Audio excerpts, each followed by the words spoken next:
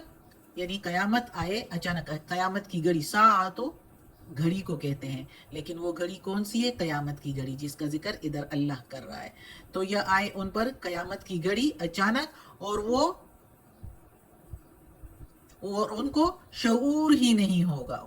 ہم کے meaning in کو، لا کے میننگ نہیں، یشعرون ان کو شعور ہی نہیں ہوگا۔ تو اس آیت میں اب اللہ تعالیٰ انسانوں کو، سارے انسانوں کو، چاہے مسلمان ہیں، چاہے دوسرے مذاہب والے، جس قسم کے بھی مذہب کے لوگ ہیں، ان سب کو اللہ تعالیٰ کہتا ہے، جو یہ صورت پڑھ لیتے ہیں، جنہوں نے اس وقت سنی، جو بڑے کانشیس تھے اس کو سننے کے لیے، تو ان کو کہہ رہا ہے مخاطب تو محمد صلی اللہ علیہ وآلہ وسلم ہے، لیکن سنا سب کو سنایا جا رہا ہے کہ کیا تم نہ ڈر ہو گئے ہو اس بات پر کہ تم امن سے ہو اور تم فرصت سے ہو زندگی گزار رہے ہو، تو یہ امن اور فرصت جو تمہیں ملی ہوئی ہے، تم اس پر کہتے ہو کہ بس ہے، بس یہی سب کچھ ہے۔ تمہیں کیا پتا کہ یہ فرصت، یہ امن جو ہے کتنے وقت کے لیے ہے؟ اللہ نے اس مہلت کا کس وقت تک تمہیں کہا ہوا ہے؟ کچھ ہے ضمانت اس بات کی؟ کسی انسان کو اس بات کا پتہ نہیں، معلوم نہیں کہ اس کی یہ امن، یہ فرصت کی گھڑی کس ٹائم تک ہے، کس وقت تک ہے۔ اور آگے بھی اپنے فیوچر کا، اپنے آگے کے وقت کا، مستقبل کے ایک لمحے کا بھی پتہ نہیں کہ آگے ایک لمحے میں کیا ہونا ہے، کیا پتہ ہے ہم کیا سوچ رہے ہیں، ہونا کیا ہے، یہ تو اللہ کو معلوم ہے، اللہ نے کیا کرنا ہے۔ تو اس امن اور اس فرصت کی زندگی پر جو اللہ نے جس کو دی ہے ہم لوگوں میں سے، تو اس پر نہ ڈر ہو گئے ہو اور اللہ کو بھول گئے ہو؟ اچانک ہی تم پر عذاب آئے اللہ کی طرف سے، اور وہ قیامت کی گھڑی آ جائے جب تم کو شعور بھی نہیں ہوگا، تو پھر کیا کرو گے؟ اس لیے زندگی کے جس موڑ پر ہو، جس طرف جا رہے ہو، اس جگہ پر تھوڑے سے ٹھہر جاؤ، سوچ لو کہ میں جس طرف جا رہا ہوں اس کا کیا نتیجہ نکلنا ہے۔ پہلوں نے یہ کام کر کے تو ان کے ساتھ کیا ہوا، پہلے قوموں نے جو کچھ کیا ان کے ساتھ کیا ہوا، اور میں اگر ایسے کروں گا تو میرا کیا نتیجہ نکلے گا۔ تو یہ سوچنا چاہیے، ورنہ یہ گھڑیاں اللہ تعالیٰ کہتا ہے نہ ڈر ہو گئے ہو، اللہ تعالیٰ جگانا چاہتا ہے کہ نہ ڈر ہو گئے ہو، چونکانا چاہتا ہے، چونک جاؤ، سمجھ جاؤ، غفلت کی نیند سے جاگ جاؤ، کسی بھی وقت کوئی عذاب اللہ کا آ سکتا ہے، اور قیامت بھی کوئی دور نہیں، قیامت بھی آ سکتی ہے، قیامت بھی آ جائے اور شعور ہی نہ ہو تو یہ دنیا بھی گئی اور آخرت بھی۔ اگلی آیت ہے، قل، کہہ دو میرے پیارے نبی، ہاذہ سبیلی، یہ ہے راستہ میرا، ادعو الی اللہ، بلاتا ہوں طرف اللہ کے، علی، اوپر، بصیرت، بصارت کے ساتھ، سمجھ بوجھ کر، یعنی خوب سمجھ کے ساتھ بلاتا ہوں تم لوگوں کو، انا، میں، ومن اتبعنی، اور ساتھ میرے جو اتباع کرنے والے ہیں، یعنی مسلمان۔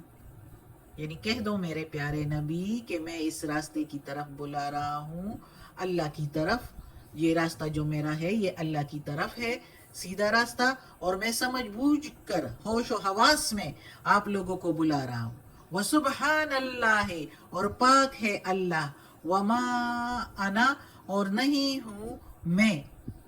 من المشرکین، مشرکین میں سے، اور میں شرک کرنے والوں میں سے نہیں ہوں۔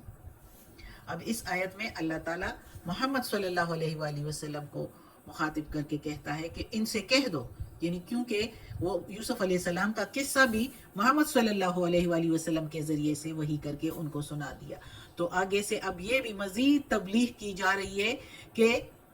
مسلمان ہو جاؤ، ایمان لے آؤ۔ اللہ تعالیٰ بھی چاہتا ہے کہ میرے بندے میری طرف آئے، لیکن مشیت الہی اللہ تعالیٰ نے خود چھوڑی ہوئی ہے کہ اللہ تعالیٰ کہتا ہے کہ انسان کس طرف جاتا ہے، انسان کو خود مختار چھوڑا ہے، زبردستی نہیں کرے گا اللہ تعالیٰ کسی کے ساتھ کہ زبردستی پکڑ کے اپنی طرف کر لے، جیسے کہ فرشتے اللہ کے ہیں نا عبادت کرنے والے، جن کو اللہ نے ایسے رکھا ہے کہ وہ اللہ ہی کی عبادت کریں گے، وہ کسی غلط کام کی طرف مائل نہیں ہو سکتے کیونکہ اللہ نے کیا ہے۔ اور انسان کو اللہ تعالیٰ نے خود مختار چھوڑا ہے کہ وہ جو کچھ کرنا چاہے کرے۔ میری طرف آتا ہے تو سو بسم اللہ، وہ ایک قدم میری طرف آئے گا، میں 10 قدم آگے بڑھوں گا۔ اتنی ڈیل دی ہے اللہ تعالیٰ نے، اتنی مہربانی کی ہے اللہ تعالیٰ کی۔ لیکن جو اللہ کو چھوڑ کے شیطان کی طرف جائے گا، شیطان تو ورغلاتا ہی ہے، شروع سے جنت سے نکالا ہی ہمارے بابا آدم کو شیطان نے ہے، تو اللہ تعالیٰ کہتا ہے کہ جو اس کی طرف جائے گا اور اس کے بالکل سوچے گا ہی نہیں اس طرف، تو پھر ان کو میں بھی چھوڑ دوں گا، وہ پھر جس طرف جاتے ہیں تو جائے، میں نے دوزخ تیار کی ہوئی ہے ان جیسے لوگوں کے لیے اور شیطانوں کے لیے۔ تو اس لیے اس آیت میں اللہ تعالیٰ مزید کہہ رہا ہے کہ اے میرے پیارے نبی، ان سے کہہ دو کہ میں جس راستے کی طرف بلاتا ہوں یہ سیدھا اللہ کا راستہ ہے، جنت کی طرف جانے والا راستہ ہے، اور میں سمجھ بوجھ اور ہوش حواس میں آپ لوگوں کو میں اور میرے ساتھ والے بلا رہے ہیں، اور اللہ پاک ہے اس سے جس کو تم اللہ کے ساتھ شریک ٹھہراتے ہو، چاہے وہ بتوں کو، چاہے وہ اپنے علماء کو، چاہے وہ پیغمبروں کو، چاہے جس کو بھی اللہ کے ساتھ شریک ٹھہراتے ہو، تو وہ چاہے صفات میں، چاہے اس کی عبادت میں، چاہے اختیارات میں، حقوق میں، جس میں بھی شریک ٹھہراتے ہو، اللہ کے ساتھ شرک کرتے ہو، اللہ اس سے پاک ہے۔ اللہ اکیلا واحد مالک ہے دونوں جہانوں کا، اور میں تو نہیں ہوں اس میں کہ تم لوگوں جیسے شرک کرو، یعنی میں مشرکین میں سے نہیں ہوں، ان سے کہو، اور تم بھی اس شرک کرنے سے باز آ جاؤ، مطلب یہ ہے اس کا۔ صدق اللہ العظیم۔ آج کا سبق ختم ہوتا ہے، اللہ ہمیں توفیق دے اس قرآن مجید کا ترجمہ مکمل کرنے کی اور اس پر عمل کرنے کی توفیق دے۔ صدق اللہ العظیم۔ یا اللہ یا رب العالمین یا مالک یوم الدین یا علی کل شیء قدیر، یا اللہ یہ تیرے کلام قرآن مجید کی تلاوت کی ہے ترجمہ اور تفسیر کے ساتھ، یا اللہ اس کے زیر زبر پیش میں، تلفظ میں، ترجمہ و تفسیر میں کوئی غلطی ہوئی ہو تو معاف کر دینا، تو معاف کرنے والا مہربان ہے۔ یا اللہ ہمیں عافیت والے معاملات دے، ہماری بیماریاں، تکالیف، پریشانیاں اور برائیاں ہم سے دور کر دے، ہمیں اپنے نیک اور صالح لوگوں میں شامل کر دے، آمین۔